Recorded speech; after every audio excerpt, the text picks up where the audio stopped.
오늘 우리에게 주시는 하나님의 말씀은 사도행전 10장 1절에서 9절의 말씀입니다.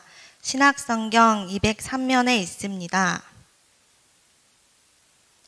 다 찾으신 줄 알고 봉독하겠습니다. 가이사랴에 고넬료라 하는 사람이 있으니 이달리아 부데라 하는 군대의 백부장이라. 그가 경건하여 온 지방과 더불어 하나님을 경외하며 백성을 많이 구제하고 하나님께 항상 기도하더니, 하루는 제9시쯤 되어 환상 중에 밝히 보매 하나님의 사자가 들어와 이르되 고넬료야 하니, 고넬료야 주목하여 보고 두려워 이르되 주여 무슨 일이냐이까. 천사가 이르되 내 기도와 구제가 하나님 앞에 상달되어 기억하신 바가 되었으니 내가 지금 사람들을 요빠에 보내어 베드로라 하는 시몬을 청하라. 그는 무두장이 시몬의 집에 유숙하니 그 집은 해변에 있다 하더라. 마침 말하던 천사가 떠나매 고넬료가 집안 하인들과 부하 가운데 경건한 사람 하나를 불러 이 일을 다 이루고 요빠로 보내니라. 이튿날 그들이 길을 가다가 그 성에 가까이 갔을 그때에 베드로가 기도하려고 지붕에 올라가니 그 시각은 제6시더라. 아멘.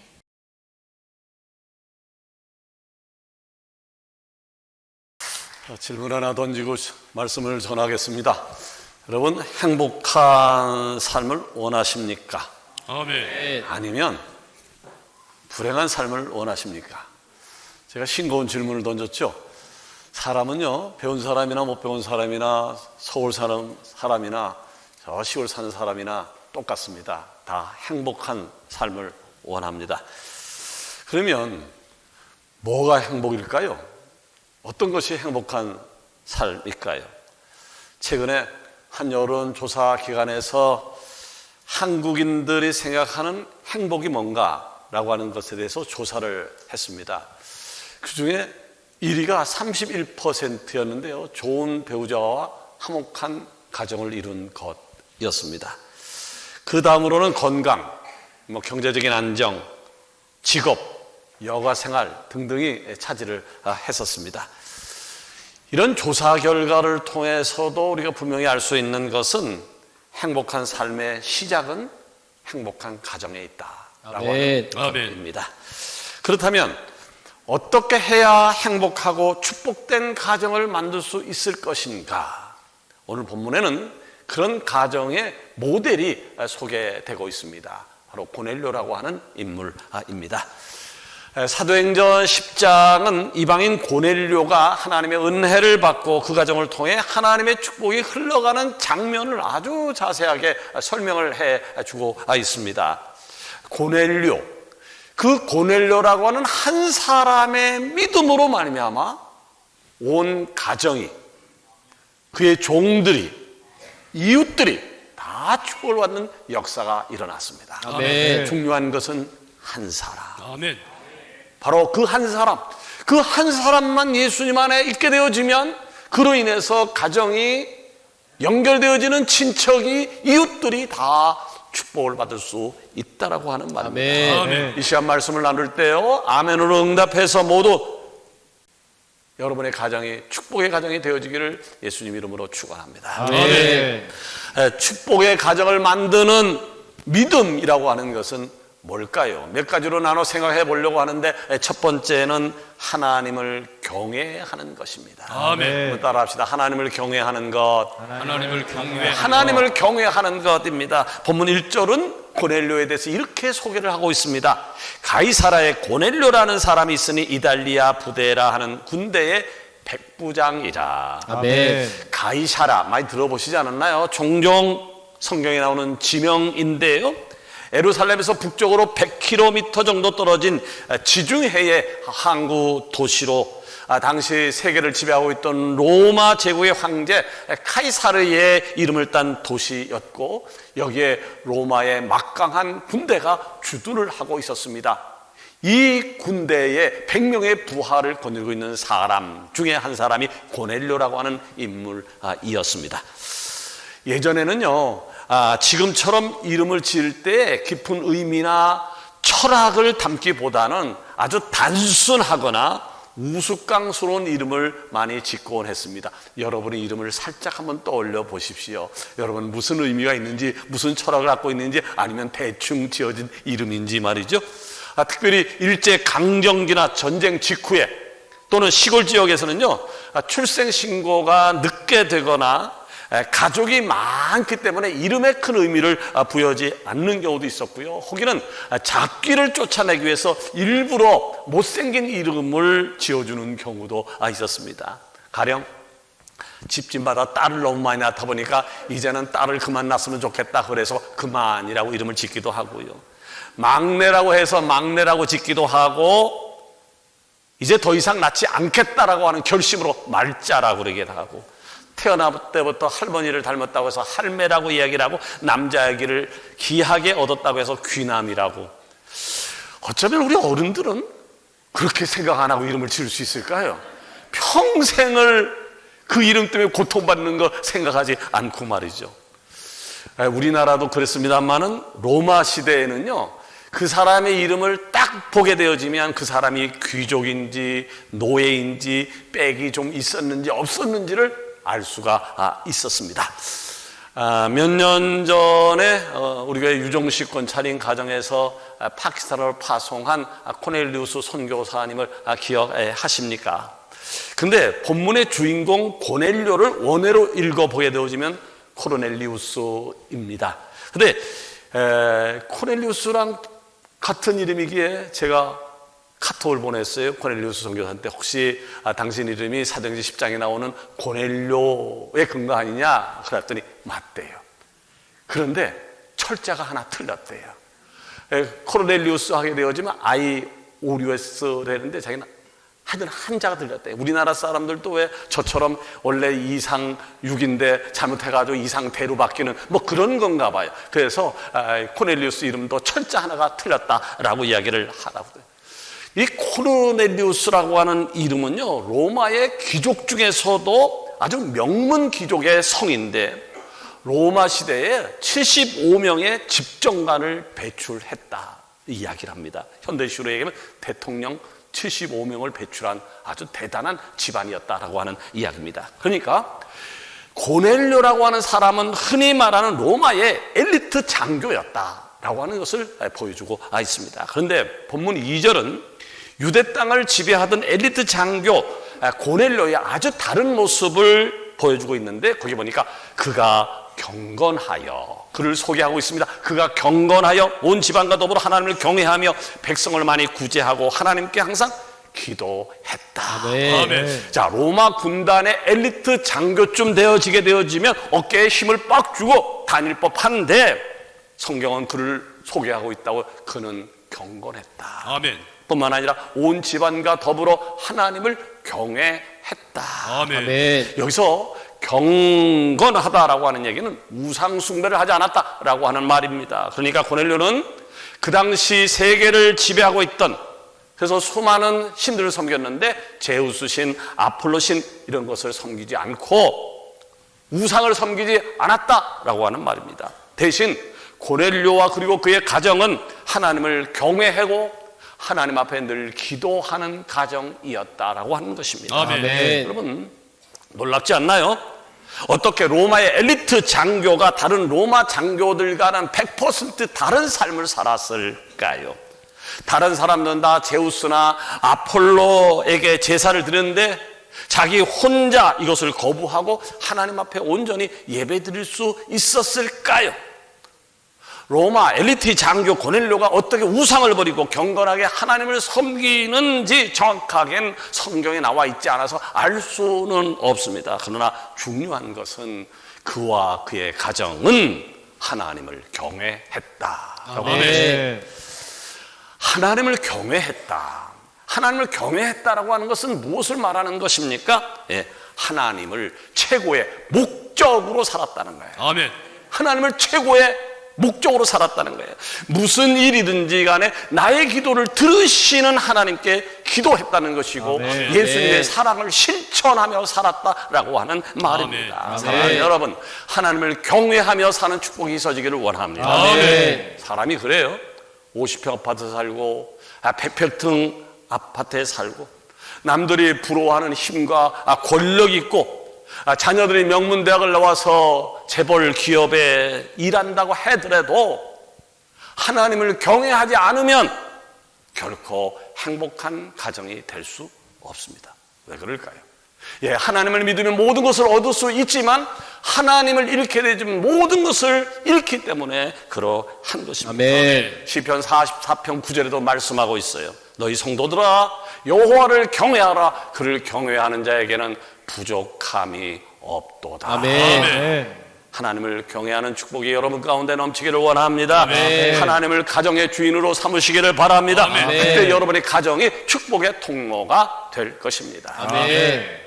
두 번째로 축복의 가정을 만드는 믿음은 말씀을 전적으로 순종하는 것에서부터 출발되어지는 겁니다. 아멘. 본문 3절에 보니까요, 어느 날 제9시 즉 오후 3시에 고넬료는 환상 중에 하나님의 음성을 들었다라고 했습니다. 그가 환상을 봤다라고 하는 겁니다. 자, 환상 중에 하나님의 음성을 들었는데 하나님의 음성을 들었다라고 하는 것은 고넬료는 이방인이었어요. 로마 사람이었지만 늘 기도했기 때문에 환상을 볼 수 있었던 것이고 기도했기 때문에 하나님의 음성을 들을 수 있었다라고 하는 이야기입니다. 여러분, 아멘. 어쩌다가 기도할 수 있어요. 어쩌다가 봉사할 수 있어요. 어쩌다 헌금할 수 있어요. 그러나 항상 기도하고 항상 봉사하고 항상 헌신하고 항상 예물 드리는 것 쉬운 일이 아닙니다. 그러나 그는 항상 기도하는 사람이었단 말이죠. 그래서 하나님의 보낸 천사를 만나게 되어집니다. 아멘. 하나님의 천사를 만난 고넬료가 묻습니다. 주여, 무슨 일이 있습니까? 무슨 일입니까? 그때 천사가 대답을 합니다. 4절에 보니까 내 기도와 구제가 하나님 앞에 상달되어. 나는요, 이 설교를 준비하면서 가슴이 뛰었어요. 고넬료야, 내 기도와 구제가 하나님 앞에 뭐 했다고요? 상달되었다라고 하는, 아멘. 상달되었다라고 하는. 여러분, 오늘 우리가 지금 주일 2부 예배를 드리고 있습니다만은 오늘 우리가 드리는 예배가 하나님 앞에 상달되지 않는다라고 하면 우리의 예배가 아무런 의미가 없는 예배가 되지 않겠습니까? 우리가 드리는 11조가 하나님 앞에 상달되지 않았다라고 하면, 우리가 드리는 봉사가 하나님 앞에 상달되지 않았다라고 하면 아무 의미가 없는 예물이 되어지는 것이고 봉사가 되어지는 것이에요. 그런데 고넬료는 그의 기도와 구제 생활이 하나님 앞에 어떻게 됐다고요? 상달되었다, 보고가 되었다. 그래서 그 다음 말씀 보니까 기억된 바 되었으니. 할렐루야. 아멘. 하나님이 기억되는 사람, 하나님이 기억하는 사람, 여러분 얼마나 놀라운 축복입니까? 아멘. 오늘 이 은혜와 축복이 오늘 예배드리는 여러분 가운데 넘치기를 원합니다. 아멘. 따라합시다. 하나님께 기억되는 사람, 하나님께 기억되는 사람. 더 크게 하나님께 기억되는 사람. 하나님께 기억되는 사람. 누구한테 기억된다고요? 하나님. 하나님께. 여러분, 꼭 여러분들의 예배가 하나님 앞에 기억되는 예배가 되기를 원합니다. 아멘. 여러분이 드리는 모든 것이 하나님 앞에 기억된 바 되어지는 축복 있기를 원합니다. 아멘. 그때 천사가 고넬료에게 하나님의 명령을 전달합니다. 내 기도와 구제가 하나님 앞에 상달되었고 하나님 앞에 기억된 바 되어졌는데 너 지켜야 돼, 들어야 돼 라고 하면서 이야기하는 것이 5절이에요. 내가 지금 사람들을 요바에게 보내어 베드로라 하는 시몬을 청하라. 이 말씀은요, 현실적으로는 불가능한 명령이었어요. 불가능한 명령이었어요. 베드로라는 사람을 찾으라는 것인데 주소도 가르쳐 준 것이 아니에요. 내비게이션이 있을 때도 아니에요. 단지 뭐라고 하는 거예요? 해변에 있는 무두장이 집 시몬, 무두장이 집 시몬, 무두장이 집에 있는 시몬을 찾으라고 하는 것입니다. 정확한 위치도 연락처도 없습니다. 그야말로 서울에서 김서방 찾기입니다. 그런데 고넬료는 어떻게 했나요? 7절 8절 보니까 고넬료가 집안 하인 둘과 부하 가운데 경건한 자 하나를 불러 이 일을 다 이루고 욥바로 보내니라. 아멘. 고넬료는요, 천사의 이 말을 듣고는 단 한순간이냐 고민이냐 주저할 것 없이 집안의 노예 중 2명과 100명의 부하들 가운데 경건한 병소 1명을 골라서 명령을 내립니다. 너희들은 욥바로 가거라. 무드장이 시몬이라는 사람의 집을 찾아서 거기에 시몬 베드로가 있을 것인데 우리 집으로 잘 모셔오너라. 고넬료는 그랬다는 거예요. 하나님 말씀과 지시를 듣고는 아멘으로 응답하고 바로 실행에 옮겼다는 거예요. 바로 아멘. 이것을 가르쳐서 우리는 순종이라고 이야기를 하는 거예요. 아멘. 아멘. 그런데 이 고넬료의 전적인 순종, 대충 순종이 아니라 전적인 순종이 그의 가정을 행복한 가정, 축복의 가정으로 변화시켰다는 사실을 아십니까? 아멘. 일부 믿음이 없는 사람은 이렇게 볼멘 소리를 할 수 있을지도 몰라요. 아니, 욥바의 그 많은 사람 중에서 시몬 베드로라는 사람을 어떻게 찾는단 말입니까?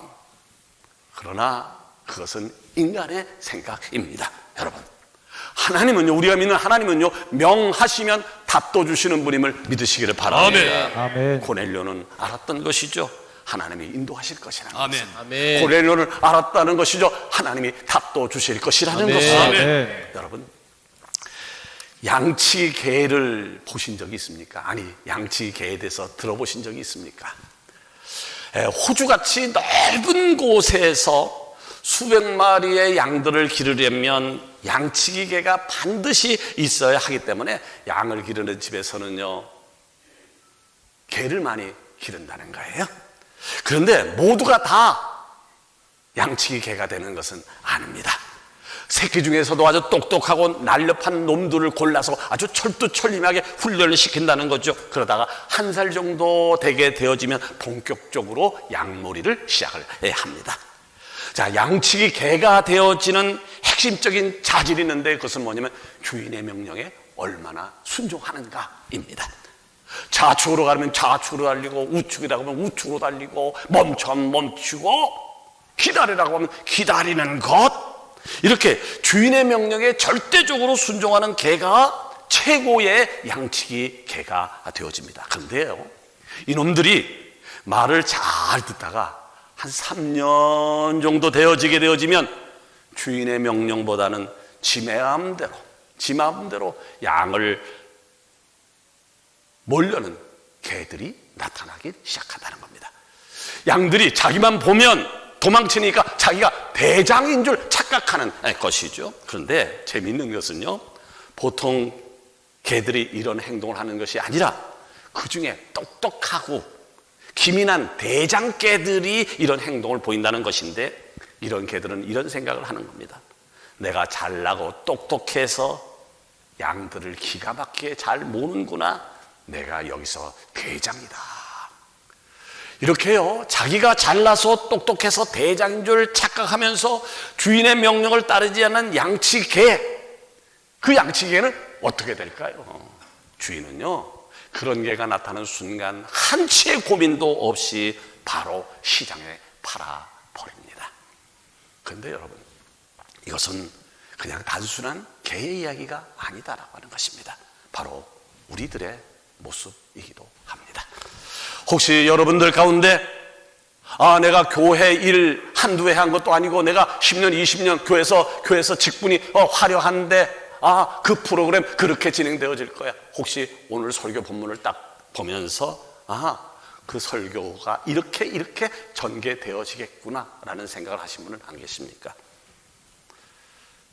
여러분, 매너리즘에 빠지게 되어지면 나도 죽고 내가도 죽고 나와 연결된 모든 사람을 다 죽일 수 있습니다.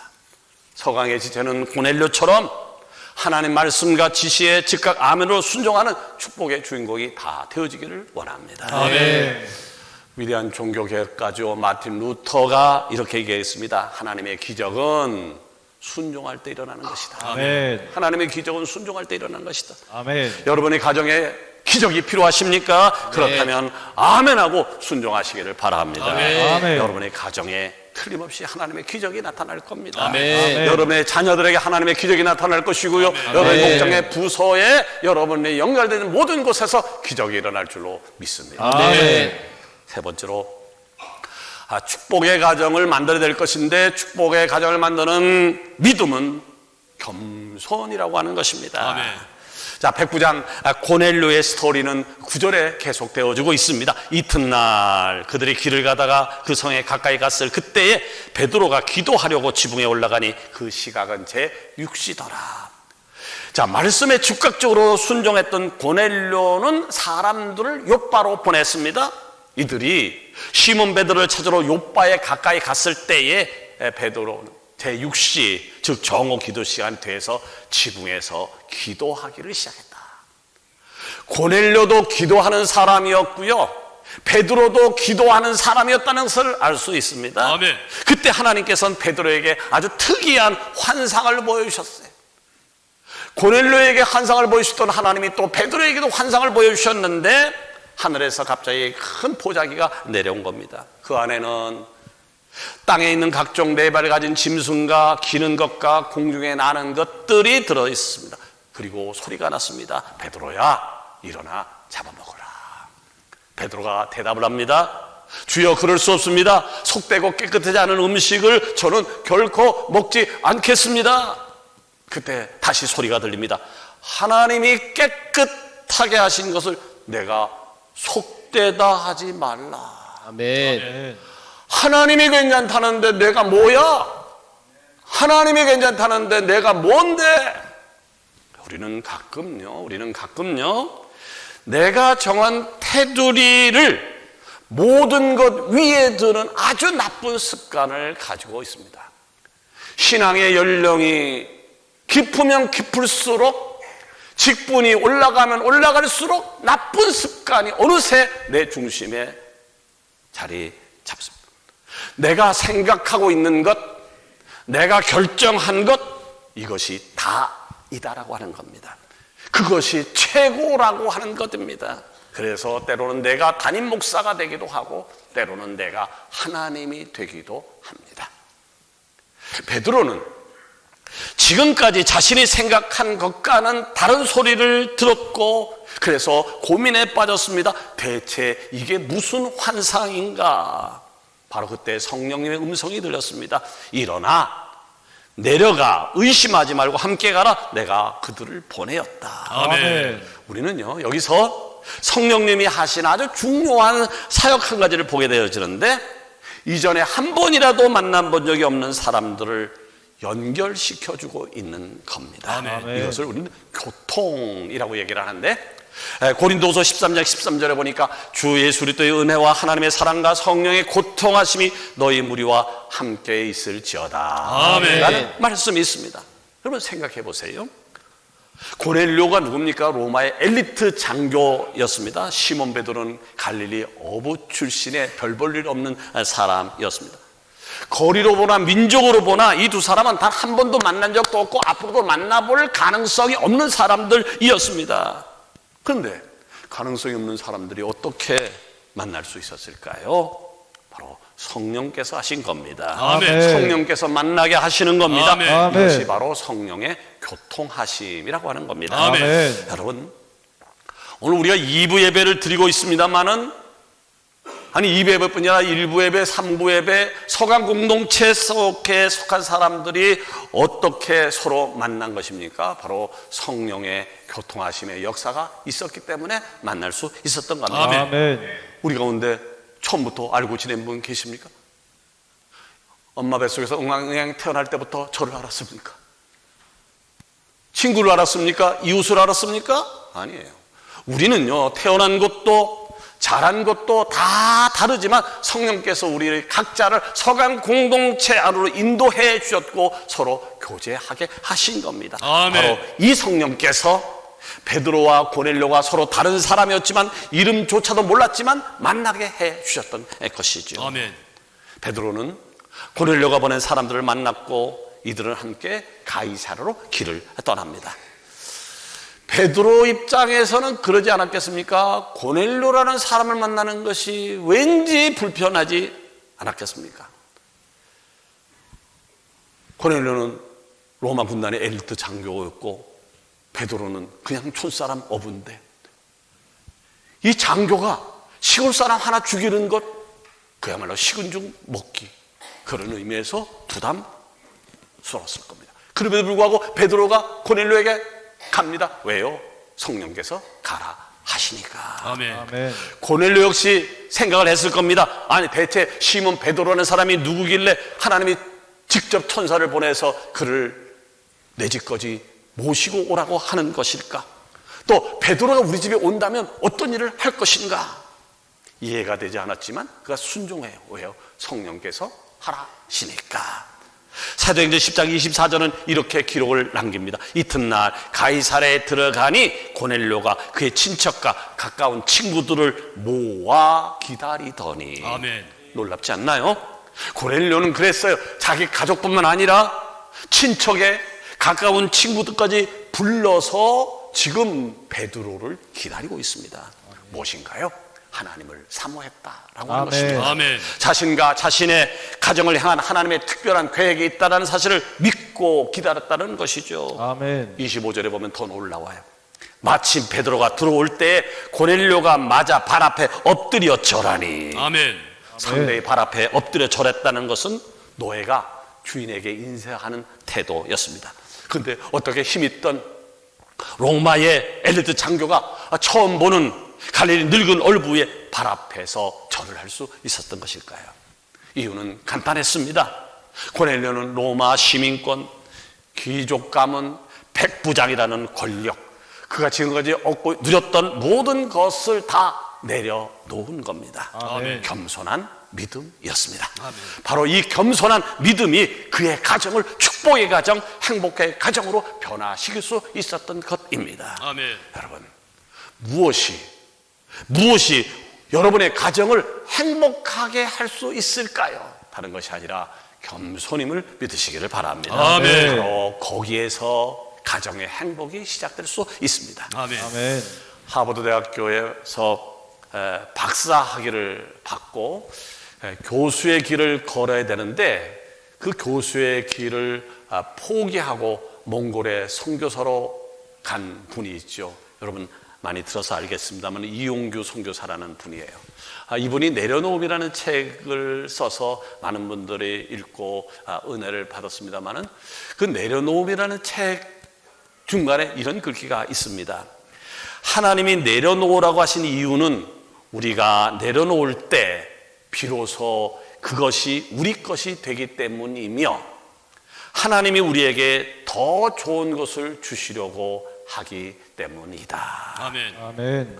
고넬료가 자기의 모든 것을 내려놓고 겸손했더니 어떤 일이 벌어졌습니까? 하나님이 어떤 역사를 시작하셨습니까? 44절에 보니까 성령이 말씀 듣는 모든 사람에게 내려오시니. 할렐루야. 아멘. 말씀을 맺습니다. 고넬료는 로마의 이방인이었지만 하나님을 경외하는 믿음, 말씀에 전적으로 순종하는 믿음, 겸손한 믿음으로 그의 가정을 축복의 통로로 바꿨습니다. 아멘. 오늘 이 말씀이 우리 가정에도 동일하게 이루어지기를 소원합니다. 아멘. 하나님을 경외하십시오. 아멘. 말씀에 순종하십시오. 겸손하게 사십시오. 아멘. 여러분의 가정이 새로운 가정으로 자리 잡게 될 줄로 믿습니다. 아멘. 기도하십시다.